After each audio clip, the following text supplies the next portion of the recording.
she yelled. "I don't need a man to complete me." I replied, "That's a powerful mindset." Then I withdrew all my support. She was furious when she realized how much I was completing her monthly budget. I, 28 male, have been with Marissa, 26, for 3 years. We moved in together about 18 months ago into a nice 2-bedroom apartment downtown. She's pursuing her dream of becoming a professional artist while working part-time at a boutique gallery, mostly for the connections, since it pays barely above minimum wage. Here's the financial breakdown that becomes important later. I work in software development, making about $85K annually. Marissa makes roughly $18K from the gallery. When we moved in together, we agreed I'd cover rent, $2,200, utilities, $300, and groceries, $600, while she focused on building her art career. She covered her personal expenses, or so I thought. Everything was fine until last Tuesday. We were having dinner when she started complaining about her friend Natasha getting engaged. Not in a happy way, but in this bitter tone about how women lose themselves in relationships and how Natasha was giving up her identity for a man. I tried to stay neutral, just nodding along. Then she turned to me and said, "I'm so glad I'm not like that. I don't need a man to complete me or define who I am." Cool, I thought. Good for her. But then she kept going. "Actually, I've been thinking. This whole living situation feels too traditional, like I'm some kept woman. It's affecting my art. I need to feel truly independent to create authentic work." I asked what she meant. She launched into this whole speech about how our dynamic was toxic, how she felt like she was performing girlfriend duties in exchange for housing, and how it was basically patriarchal prostitution. Her words, not mine. I sat there genuinely stunned. I asked if she was unhappy with our relationship. "God, you're not listening," she yelled. "I don't need a man to complete me. I'm a whole person on my own. I shouldn't have to explain my independence to you." I took a breath. "That's a powerful mindset," I said calmly. "I respect your need for independence." She seemed satisfied with that response, went right back to eating, talking about her next art project. That night, I couldn't sleep. I kept thinking about what she'd said. If she felt our arrangement was so toxic, if she needed independence, well, actions speak louder than words, right? The next morning, after she left for work, I made some calls. First, I contacted our landlord. Explained that I'd be maintaining the apartment solo and needed to remove someone from the lease. Since only my name was on it anyway, she'd had credit issues, it was just a formality. Second, I canceled the supplementary card I'd given her for emergencies that she'd been using for art supplies, Uber rides, and coffee runs. Her name, but my account. Third, I changed the grocery delivery account password. Same with the streaming services. Fourth, I texted her, "Hey, respecting your need for independence, made some changes to help you feel less like you're in a traditional situation. Let me know if you need help setting up your own accounts for things. Happy to provide reference letters for apartment hunting." I included screenshots of the cancellation confirmations. Her response came 40 minutes later, and boy, was it something. Update 1, the texts started friendly enough. "Haha, very funny, babe, you made your point." When I didn't respond, they escalated. "Seriously though, I need to get groceries after work." Then, "My card got declined at lunch. This isn't cute anymore."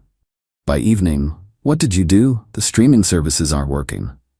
I responded once, "You said you didn't need a man to complete you. I'm respecting that. I'll have your belongings packed by Sunday so you can move them to your new place." She came home like a hurricane, slammed the door so hard the frame shook. "What the hell is this?" She waved her phone at me. "Independence," I said, not looking up from my laptop. "Like you wanted." "I didn't mean. I was just venting. You know I can't afford my own place." "That sounds like you need someone to complete your financial situation," I said. "But you were very clear that arrangement was toxic." She called me every name in the book, said I was being manipulative, abusive, controlling. I stayed calm, kept working. "Where am I supposed to go?" she demanded. "I assume you'll figure that out. You're a whole person on your own, remember?"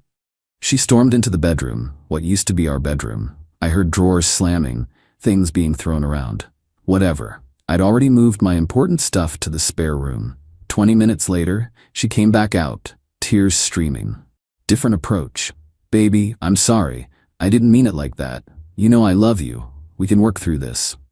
There's nothing to work through, I said. You expressed your needs. I'm honoring them. I've given you 5 days to find alternative accommodation. 5 days? That's illegal. You can't just evict me. You're not on the lease, I reminded her. You're a guest who's been asked to leave. But hey, I'm sure someone as independent as you has plenty of options. She threw a coaster at me. Missed. Then grabbed her purse and stormed out, yelling something about staying with her friend Desiree. That was 2 days ago. Since then, my phone has been blowing up. But not just from her.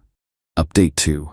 So Marissa's been staying with different friends and apparently wearing out her welcome fast. Desiree lasted 2 nights before Marissa's artistic process. Read, staying up until 4 a.m. playing music and painting became too much. But here's where it gets interesting. Remember how I thought she was covering her personal expenses? Turns out I was subsidizing way more than I realized. Her mom called me yesterday. Not to yell, to panic. Ethan, what's happening? Marissa says you kicked her out and now she's asking me for $1,800. $1,800? I was confused. For what? She says she owes money to various people and places. Something about payment plans? She's been crying, saying you financially abused her. I laughed. Actually laughed. Patricia, did she mention why I asked her to leave? Silence. Then, she said you had a fight. I explained the whole thing. The patriarchal prostitution comment, the independent speech, all of it. Patricia sighed so deeply I could feel it through the phone. That girl. I told her to appreciate what she had. Do you know how many times her father and I have bailed her out? Turns out quite a few. And here's the kicker. Marissa had been telling her parents we were splitting everything 50-50. They thought she was paying half the rent, half the bills, everything. She'd been taking money from them monthly for her share of expenses and spending it on, well, not expenses. She what? Patricia was furious. We've been sending her $900 a month. I did the math. Gallery job, $1,500 a month. Parents, $900 a month. That's $2,400 she had coming in with zero expenses, except whatever personal stuff she bought. Where was it going? Patricia didn't know either, but she was done. She's on her own this time. Maybe she'll finally learn. Meanwhile, Marissa's texts had evolved from anger to bargaining to straight manipulation. I'll die without you. I'm nothing without your support. Please, I see now how much you complete me. The irony wasn't lost on me. 2 weeks ago, she didn't need a man. Now I was essential to her survival? But the real entertainment came from her social media. Oh boy. First, she posted about escaping an abusive situation and needing donations for her fresh start. She raised $200 before people started asking questions in the comments. When someone asked what kind of abuse, she wrote this vague post about financial manipulation and controlling behavior. Her friend Desiree actually commented, "Girl, didn't you just say last week you wanted to be independent?" The post got deleted real quick. Then came the art sale. She announced she was selling all her pieces at desperate prices because her toxic ex left her with nothing. Problem was, she'd been telling everyone for months that her art was worth thousands. Now she was trying to sell paintings for $50 to $100. No takers. Best part? She tried to come collect more of her stuff while I was at work. Building security called me. "Sir, there's a woman here claiming she lives in your unit, but she's not on the approved list?" "That's my ex-girlfriend. She doesn't live here anymore." They turned her away. She made a scene. Security had to threaten to call the police. I got to watch it all on the building app's security feed. She kicked the lobby door on her way out. That night, I got a call from an unknown number. It was Marissa's best friend, Kendra. "You need to take her back," she said without preamble. "She's driving everyone crazy. She won't stop talking about you. She's not showering. She's trying to sell her paintings to strangers at coffee shops." "That's not my problem," I said. "You made it everyone's problem when you kicked her out." "I didn't kick her out. I stopped subsidizing her lifestyle after she said it was toxic. She's free to get her own place anytime." With what money? The same money she would have had if she'd never met me. The money any independent adult uses from their job. Kendra hung up on me. But the real bombshell came yesterday. Final update. So remember how I wondered where Marissa's $2,400 month was going? Well, the universe provided answers in the most ridiculous way possible. Her gallery coworker, Marcus, reached out. Turns out he follows me on Instagram. I post coding stuff sometimes. Saw I was single and wanted to give me a heads up about some things. Over coffee, Marcus spilled everything. First, Marissa had been fired from the gallery 3 weeks ago, before our fight. She'd been borrowing from the cash register to fund her installations, aka elaborate photo shoots for her Instagram art page. Almost $3,000 over 2 months.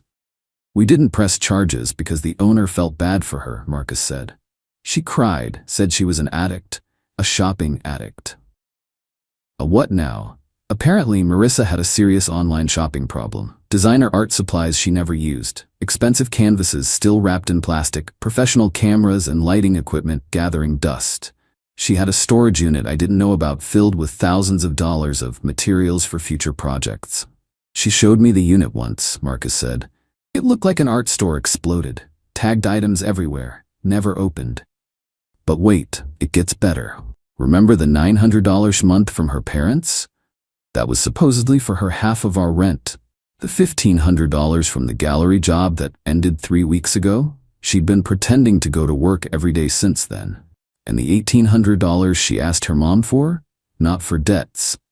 For a deposit on a studio apartment she was rejected for due to her credit score and lack of income. The timeline hit me.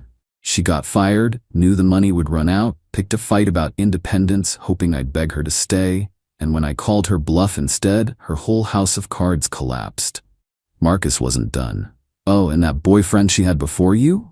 He's been commenting on all her posts. They've been texting. I checked her social media. Sure enough, there was Dimitri, her ex from 4 years ago, hearting every post and commenting things like, "You deserve better, queen," and "Real men appreciate artists." Cool. Have fun with that, Dimitri. The last straw came 3 days ago. I got a formal email from a lawyer. Marissa was threatening to sue me for unlawful eviction and emotional distress. I forwarded it to my buddy who's a lawyer. He laughed for 5 solid minutes on the phone. She has no case. She wasn't a tenant. She's got no lease, no proof of residency except some mail. And emotional distress? After calling your arrangement patriarchal prostitution? Please. He sent a response letter that basically said, "Lol no," in legal terms. Yesterday, I ran into Marissa at a coffee shop. She was with Dimitri, trying to sell a painting to some poor couple. Her hair was unwashed, she looked exhausted, and she was wearing the same dress I'd seen her in on Instagram 3 days ago. She saw me, and her whole face changed. Started to walk over. Dimitri grabbed her arm, whispered something. She yanked away and marched up to me anyway. "Enjoy your independence?" I asked before she could speak. Her face crumpled.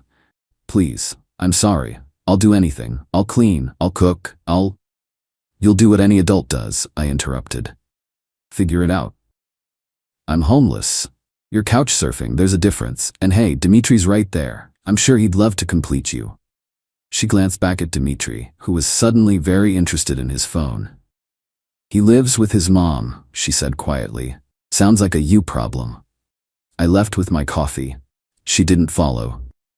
Last I heard from Patricia, Marissa had finally agreed to move back home with them, but only after they set strict conditions. No money, just room and board. She has to get a real job, pay back what she stole from the gallery, and go to therapy for her shopping addiction. The storage unit got auctioned off when she couldn't pay. Someone got thousands of dollars of unused art supplies for $200.